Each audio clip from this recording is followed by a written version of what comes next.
Hello, everybody. Welcome to the Mortgage Loan Officer Podcast, brought to you by the Mortgage Marketing Animals. I am your host, Frank Garay, and I am here with a good friend of mine, Coach Rick Koenig. What's going on, Coach Rick? How you doing, my friend? Hey, good morning. I'm doing better than you, I see. Yeah, I'm still coming off of it, man. I was really sick yesterday, but doing a little bit better today. But I tell you what, man, yesterday was kind of neat, though, because we had Coach Rick on the Loan Officer Breakfast Club. And the reason that I wanted to have him on the Breakfast Club is because Coach Rick he coaches for the Freedom Club, and he coaches some of the highest producing originators that we have in the Freedom Club. He's their coach.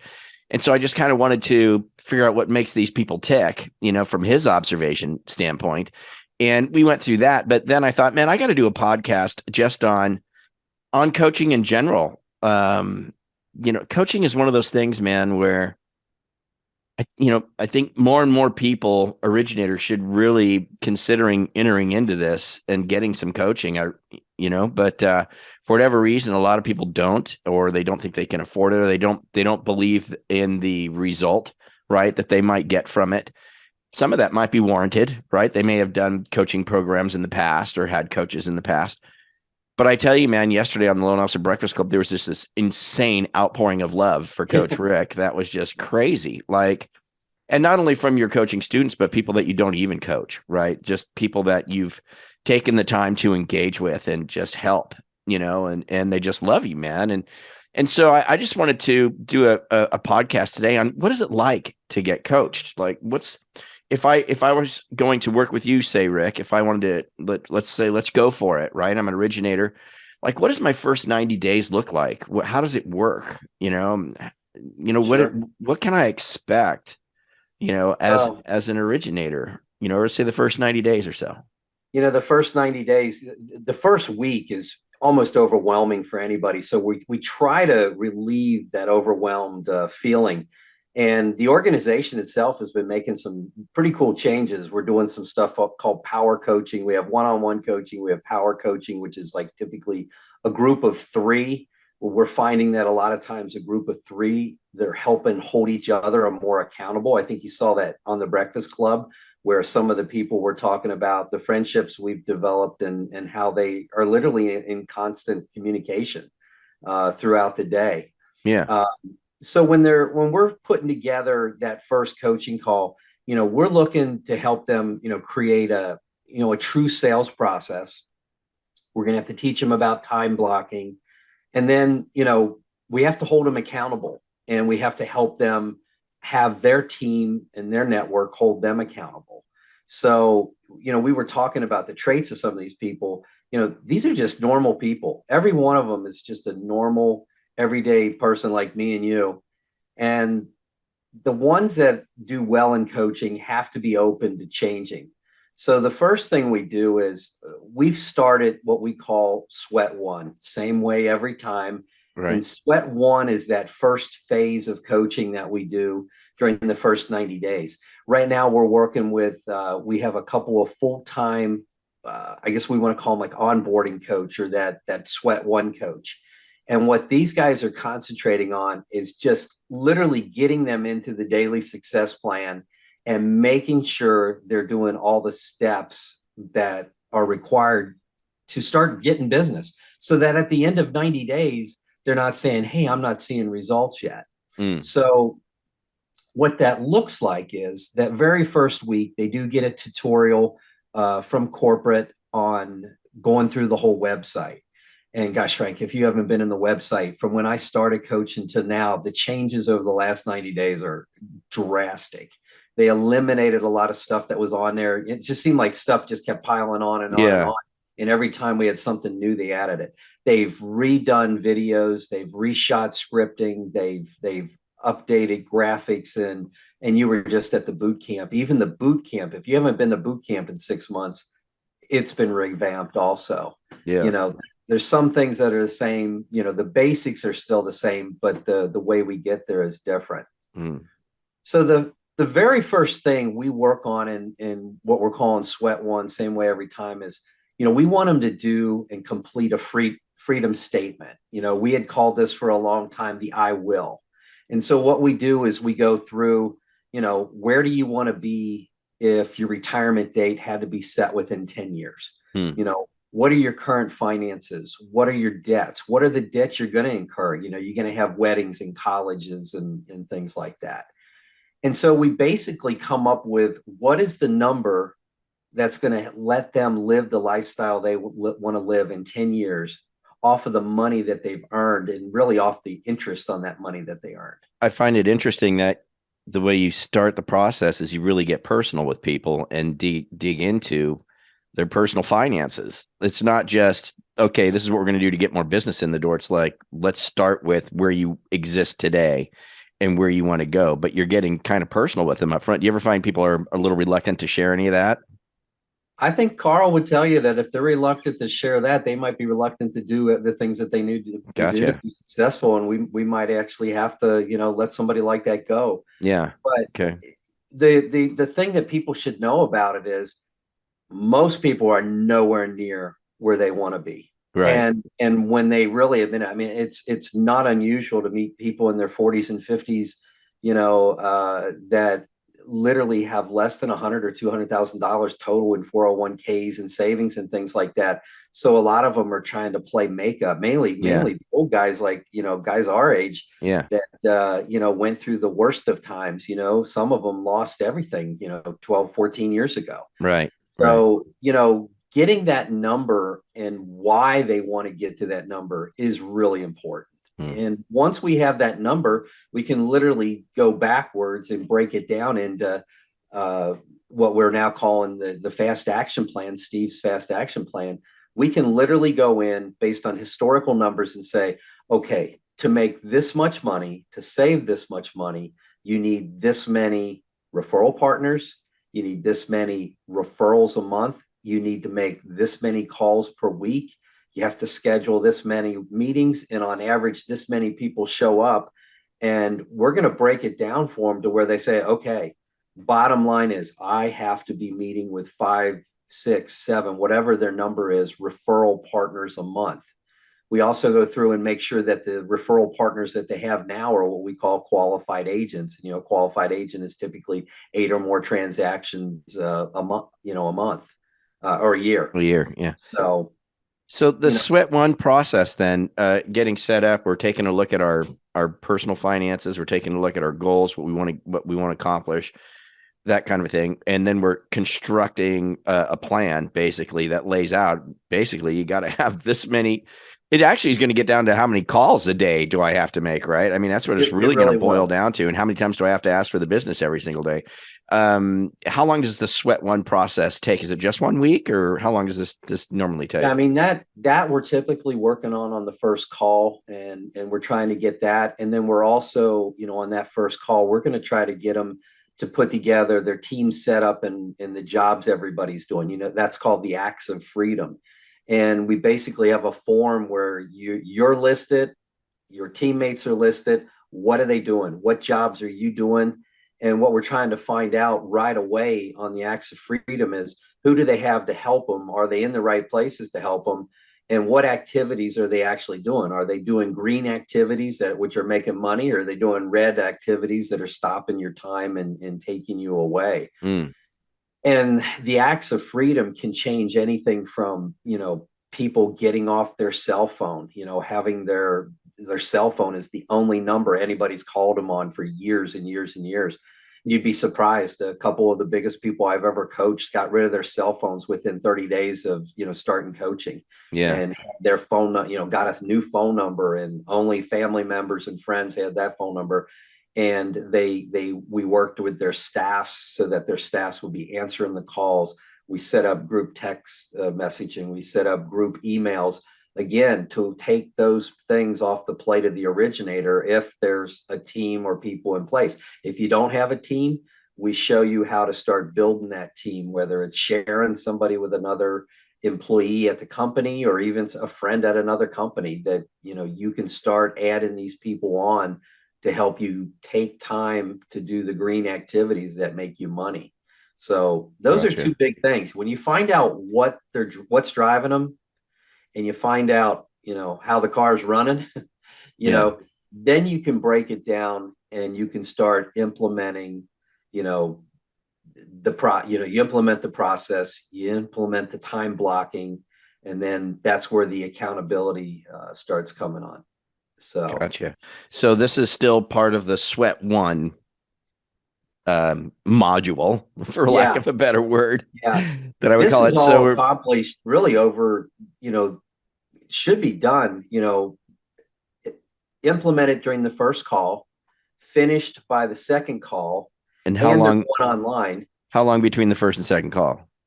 It's a week or 2 weeks, so Okay. we coach them every other week. Okay. Uh, quite honestly, there's enough that they can do in the meantime, both on the freedom statement and on the acts of freedom, and they can start watching some of the videos. The way the website lays out right now, it's really nice that they can go and watch. And what we're going to start working on is we're going to work on getting them to attend, if they will, go to, Loan Officer Breakfast Club. That's been a great thing for everybody. They hear from other people, they hear the successes, they hear the ups and downs of everybody, and then we're putting them into Call Stars right away. Mm. And the Call Stars is, a 2-hour show that we do East Coast, West Coast, where we all zoom in. It's kind of an accountability meeting. Everybody leaves their cameras on. We talk for about 10 minutes, we mute, and we start making our daily calls. And that's, we teach them, the daily success plan, pretty much during that second and third calls is when we're going heavy into that. But we get them into Call Stars. If they'll also do Loan Officer Breakfast Club, I think it's a benefit for them. Mm. So, and then by that third week, we're into scripting. We're learning about Thor's hammer. We're learning about the Focus 40. We're learning about the importance of keeping track of the realtors that you're calling and the referrals that are coming in. Mm. And then we take them through the 4 days. We take them through, Thor's hammer, Focus 40. We take them through the Just Ask Tuesdays for their current referral partners, or live action deals that are going on, calling the realtors, calling the borrowers, calling the title companies. And then Wednesday, the past closed loan database. If they're newer, and then we're teaching them how to call their circle of influence, family, friends, former coworkers. And then on the fourth day, on Thursdays, we're going through and teaching them how to contact their pre-approved and looking. But a lot of times, people that are starting up their businesses, what they really need to be doing is they need to be calling their Focus 40 if they're experienced, and that new Thor's hammer list. And they might need to do that, Frank, every day. They might need to an hour to 2 hours a day just making calls, and maybe instead of calling 30 on the Thor's hammer, they might need to call 50 a day, as they're trying to build this thing up, and hitting their goal of how many meetings a week they have to get to. Yeah, and I'll just, so that someone's listening who doesn't know what we're talking about, Focus 40, Thor's hammer. It's part of the Daily Success Plan. And I'll give you guys you can go to dailysuccessplan.com if you want to get more information about what we're talking about here. Focus 40 is, we're trying to get to where we have at least 40 real estate referral partners that can refer us, or are referring us, at least one closable deal every single quarter. Usually it's much more than that, but at least one closable deal every single quarter. That would be our Focus 40 group. Thor's hammer calls are when we're reaching out to agents that we haven't engaged with yet, but we've qualified. We make sure that they're doing at least 8 buy-sides per year, and trying to get appointments with them. And then we have a process where we follow up with them and make sure we start getting some business out of them, or drop them off the list. It's really just a numbers game. But so that's Sweat One, right? So, and so far, pretty much Sweat One. Yeah, what I'm really hearing here is step one is we're just going to figure out. You're going to figure out with your new student what they got going on, where they are today, where they want to be, and then backfill that, or reverse engineer that to, this is what you need to do. And then we're going to start bringing them along into the process and into the system through the website and through Call Stars and through subsequent coaching calls on getting them acclimated to the activities. I do want to go back to the one thing that you pointed out, though, is the acts of freedom, which is, if let's say they come over, they need some coaching, they've already got a team, right? It's them, and they got an assistant, and they got maybe 2 assistants or a processor. In that case, you're diving kind of deep with them on that. and figuring out who's doing exactly what, and Yep. actually writing this all out. And I think what's found a lot of the times, Carl shows us in the boot camp, is that a lot of time all roads lead to the loan officer, right? Where it's like, Oh yeah. the Yeah. loan officer seems to be doing like 90% of everything, while the assistants are kind of floating around doing 10%, doing some stuff. But there's usually tell me about that. Do you usually find that there's some bandwidth that can get freed up pretty quickly when you evaluate the team? When they have a team, there's usually a lot that can get taken off their plate. The biggest fear of most loan officers, and we hear this on the Breakfast Club all the time, is letting go and getting them to let go of some of the things they just feel like they have to hold on to so tightly. Mm-hmm. And when you coach them and you're helping them coach their teams, and a lot of times I'll even talk to their whole team with them so that the team understands the commitment that their loan officer has to build this thing the right way, and that every piece of the team has to operate properly. And I don't think I've ever seen anybody just say, I can't do that, and walk out the door. So if the loan officer doesn't trust their team to do the duties that they need to do, they have to look at, what is the quality of that person they're working with. And you've heard Carl say this before. When you rate your team, if you rate somebody, you can only rate them like a 8, 9, or 10. You can't rate them a 7, because a lot of times you rate somebody a 7 who should be a 5 or a 6, and you're just being nice. Right. So so when, after you go through that first 4 weeks, 6 weeks, I mean, you're 3 months in. You're getting measured every single week, from week 2, 3, 4, 5, 6. They're asking the same questions at the beginning of every call when you're in sweat 1. And it's very simple. How many calls did you make? How many talk tos did you have? How many meetings did you set? How many meetings were kept? How many referrals did you get? How many turned into live contracts? And so when you're measuring the results, you can see what the results really are. And the cool thing about bringing them in and doing some of this power coaching that we're starting to do more of is, when you have 2 or 3 people in a team, in a group, and you say, okay, Frank, what'd you do? Rick, what'd you do? Mike, what'd you do? And Mike didn't do his work, and the other guys are saying, man, I called 52 people in this day. And my total for the week was, I called 200 each week. And I, hit 6 meetings, and you hear the numbers, and Mike's sitting over there going, well, I called 9. And, Mike doesn't want to have that happen another week. So all of a sudden, a little bit of peer pressure helps the whole group. And sometimes something that one of the other 2 says helps the third one. And what we found out is, when you're doing some of the power coaching, that the 3 of them are actually getting together, sometimes on the off coaching week, to push each other, which we encourage. So, you're getting that third piece, you're getting that accountability piece, which really becomes important. And then sweat 2 is when, you go into, if you move, we have like a starter coach who's doing that. So sweat 2 is when they get moved to one of the other coaches within the group. Oh, I see. So sweat 1, we're kind of with a specialized coach who's kind of just really making sure the fundamentals are in place, the team is set up properly, the activities are getting done and tracked.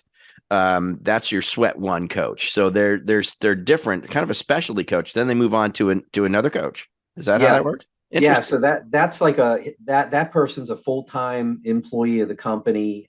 We've got Aaron was the first coach, and we have a second coach. I always think of the song Michelle My Belle from the Beatles. Michelle something, Michelle Estelle, I think is her name. And the 2 of them are doing the startup coaching. And somebody might be in startup for 2 weeks, 4 weeks, or 6 weeks. The thing is, what we found as an organization is that historically, within our organization and all organizations, if people don't see results in the first 90 days, they quit. Sure. And makes sense. We don't want to bring people on, and in 90 days, they don't see some kind of results. Right. And it does happen, Frank, and it blows our minds that somebody will come in, they'll pay the money to be coached, but then they don't do the steps that they're being taught to do to be successful. And I'd say 9 times out of 10, or maybe even 99 out of 100, it's typically not the coach that's the problem. It's the person implementing and making the changes that, were the first two things I kind of talked about. They have to be Yeah. open to change, and you have to implement. Yeah, So if you're thinking on doing coaching, you've got to be committed to it, right? I mean, you've got to be like, I'm going to do this. I'm going to follow the leadership of the coaches, and I'm going to do this plan. I'm going to do these activities, and then, but then conversely to that, Coach Rick, obviously the ones who do implement they see, fantastic success.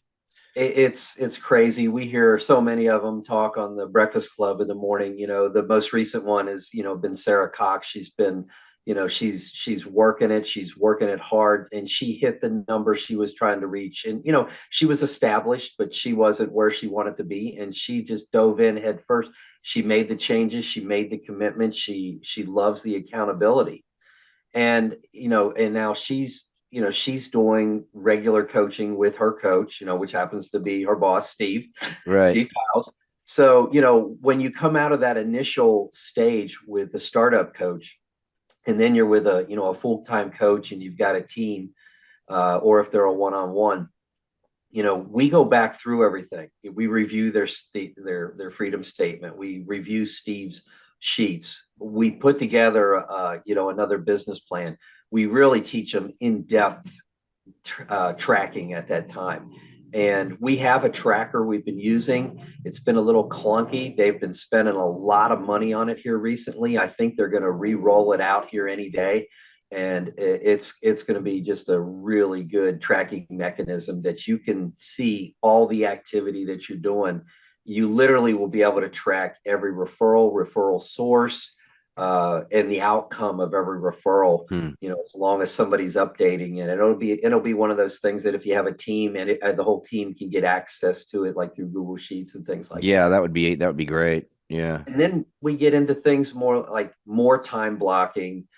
We get into making sure they're saving their money. We teach them. Carl teaches at the boot camp about starting your freedom account, saving 25% of your income Yeah. every month. And Yeah. then from there, each individual, it can go all over the place. It can get into team building, systems, processes, everything from like CRMs, phone burners, wise hire to hire, really learning how to read the discs and things like that. And then you can just get deeper and deeper. I'm ready to do an in-depth dive with one of my clients on their P&L, and we're going to literally pick apart their P&L and go through it and just see where the inefficiencies are within the team and within a lot of stuff. I mean, it's pretty in depth. This is exactly what I typically tell people when they ask me, what's involved in the coaching program. And I tell them, we have different levels, right? We have mortgage marketing animals, which is sort of a group oriented sort of coaching program, right? Where they're going to get a lot of great stuff, a ton of stuff, and propel them from, especially if they're starting kind of from scratch or starting all over again, significantly increase their business. But getting into the Freedom Club, what's really going on is that you're bringing on a business partner, right? So once we get through sweat one and now we're into sweat two, like you said, now you're starting to dive into, let's look at this P&L and see what's going on in here. Let's see if we can shore this up or shore that up. This is a business partner now, right? Like It it's, really is. yeah, It becomes part of the team. yeah, you become part of the team. That's part of the team. But you become part of the team from a different level, at a different level, though. The coach becomes part of the team at the highest level with the quote unquote CEO, the originator of their own business, becomes a partner with them and really going through and making, looking at what's going on in there and finding, like you said it on Breakfast Club, finding the holes, right? And then fixing those things and teaching how they can fix these things and shore these things up. It's just remarkable Yeah. what gets done. And I'm glad you brought up Sarah Cox, Coach, because I think she's the perfect example of who's just prime, absolutely prime. I mean, a lot of people should be considering Freedom Club coaching. Sarah is a perfect example in that she's got 20 years in the business, right? And has been successful in her own right in years past, has run into brick walls and has realized after the big refi boom that, okay, maybe I need to rethink this a little bit, right? And who was open to change, like you say, and was able to pick up on coaching. And absolutely transform a business, completely revolutionize what she's doing. Yeah. And I tell you, man, it's interesting that Sarah, I mean, well, first of all, just her disposition. I mean, she's just she's just as a person, she's, kind of a very bubbly, enthusiastic, person, but her disposition as a whole, now that she's involved in the coaching program and doing so well, man, she's just like on fire, dude, in every way. And there's a lot of people quietly that are just like her. A lot of them, I have people that won't get on, and say something on the breakfast Yes. club. But Yeah. the thing that most of them will say, and mainly somebody like Sarah and a couple other people that I coach, the first thing they say to me at the beginning of almost every call is, "Oh my gosh, if I had known it was this easy." And Yeah. these are 20 and 20 plus year veterans, and Yeah. they just don't get it. Yeah. Because I think what we really do is, in a nutshell, man, we're teaching them a business system. We're trying to figure out how to maximize, their, efficiently all the things that they do to save time so that they can go out and create more business opportunities with their partners, you know? And when a lot of times people say, well, I say the scripts and, I feel like I need to give them more. Well, you are the prize, you are the thing. We're going to teach them eventually about our real-time referral program. But when we're doing these calls and when we're saying the same thing and we're using the scripts to get in with them, you've got to do that to just break down the kind of stuff that they're used to dealing with in the past. Because once you're with them, you're going to teach them, hey, I'm going to save you time and increase your income as your referral partner.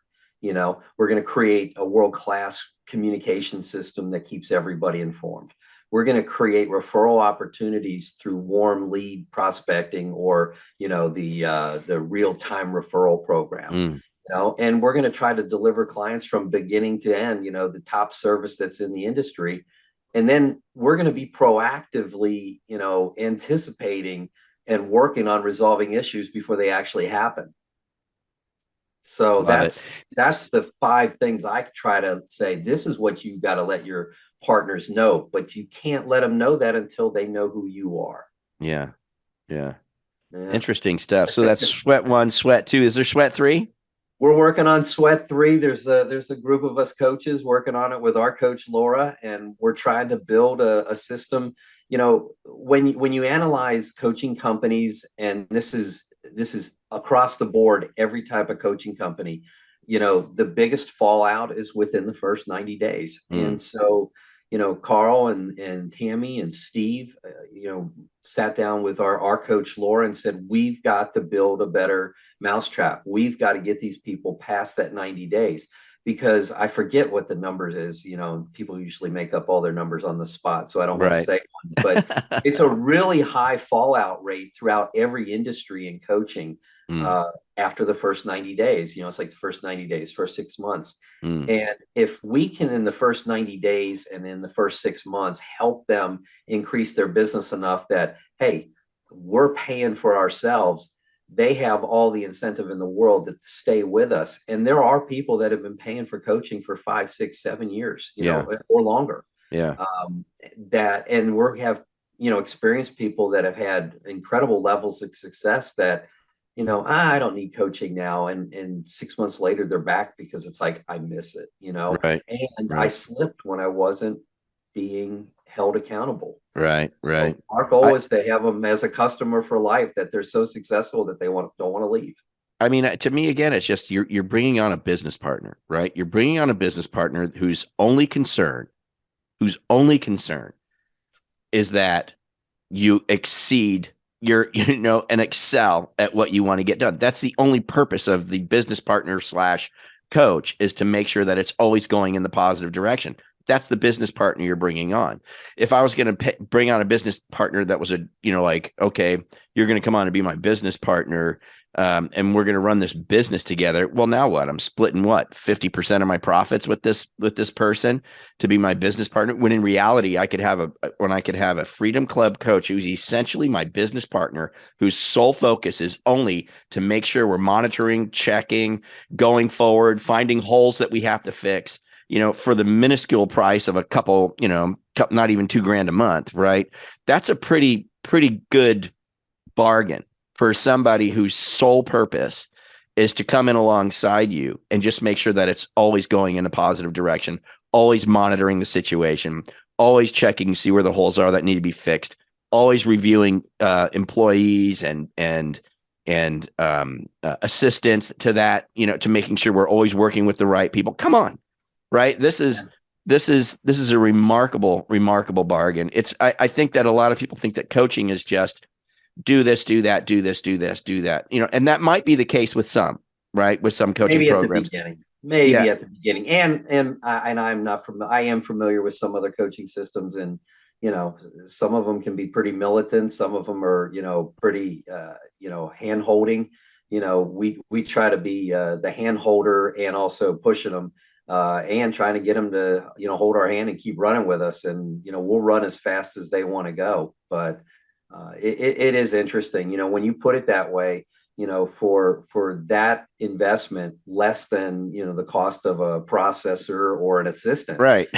To a processor. Contract processing can cost $1,500 for one deal. Yeah. You know what I mean? And I don't know, man. It's such a cool thing. And I know, just, especially when we heard on Breakfast Club, all the things that you do and all, the help you provided so many people, and just people were just outpouring on you. I feel like I had to get on here and say, come on, man, there's more to this. There's a deeper story even, and you can go deeper, and you can really bring, a business partner alongside you in the form of a Freedom Club coach to really sit down. Come on.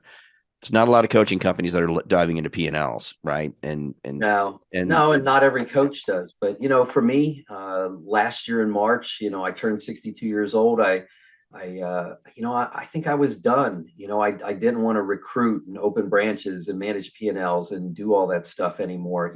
I put my time in, and I'd rather, when I asked Carl if I could coach full time, he was so nice. He said, "Yeah, how many people you want?" It's like, how many can you give me? Let's get going. yeah, And so I increased the number, and we've got plenty of room for more people to come on board right now. The coaches have room. We have capacity. I think we're going to see the market turn around here. I talked to so many clients over the last few weeks that had realtors sitting on listings in their pocket that weren't going to go on the market until after Easter. So, you had Easter this week. You do still have some people who celebrate Easter this coming weekend, your Eastern Orthodox people. So, you've got 2 weeks of Easter, and then you had 4 weeks of spring break for school. So I think you're going to see some real activity on the listing side, and with interest rates seemingly trickling a little bit back down, that low 6, high 5 seems to be the magic number, to make things happen. So I think we're going to be in, just a great spot this month. In fact, a lot of my people that were at like the November boot camp are seeing the explosion this month. We thought we would see it in March, but for most of them, it rolled into April. One person in particular, he stopped his slide right away, and I don't think he realized he stopped his slide, and he did 5, 5, 5, 5, 4 months in a row. Whereas what happened throughout the industry, sure, we had people just bottom out the zeros and ones in either January or December or both months. yeah. And this guy went 5, 5, 5, 5. We really thought it was going to be 10 in March. It ended up being 8 or 9, but it looks like 16 in April. There you go. And it looks like May can, with the pre-approvals and the active people, these are good pre-approvals done in the last 90 days. It looks like, May is going to bounce up into the 15, 16 range too. Nice. So just like Sarah, she's hitting her numbers. He's coming in right behind her. And I have a number of people doing that.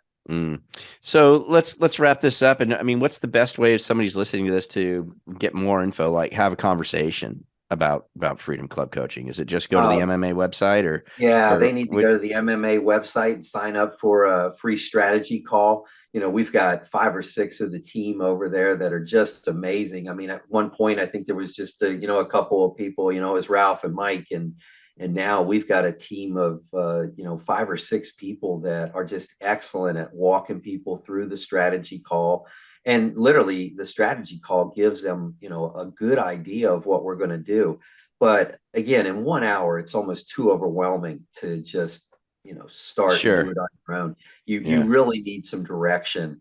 And that's why this startup coach over the start is so important. And if Yeah. Great somebody's idea. if they're crushing it, they're 2 calls in and they think, Aaron thinks they need to move on to another coach, they'll move them on to one of us. Mhm.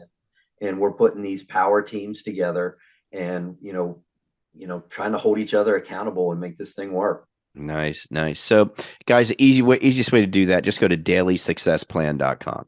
Dailysuccessplan.com. It initiates the strategy call. And that's just the easiest way to get it done. And also, I'd encourage you to join us at Loan Officer Breakfast Club. LoanOfficerBreakfastClub.com. It's every it's every Monday through Thursday, 8:30 a.m. to 9 a.m. Eastern time. It's a live Zoom call. We have hundreds of originators on there every single day. And we get into it, man. We get into it. We usually start off by, okay, what happened yesterday? And okay, what are we doing today? And it's a lot of fun. It's a good time and it's very informative. And so there you go. Well, Coach Rick, man, thanks so much for being on the podcast and for all the things that you do, man. You're quite a blessing to a lot of people and to me too. And I just want to thank you very much for being on the podcast. And I hope that some people take the plunge and finally admit to themselves that, what, I could probably use some help. I could probably use some help and get things going in a proper direction.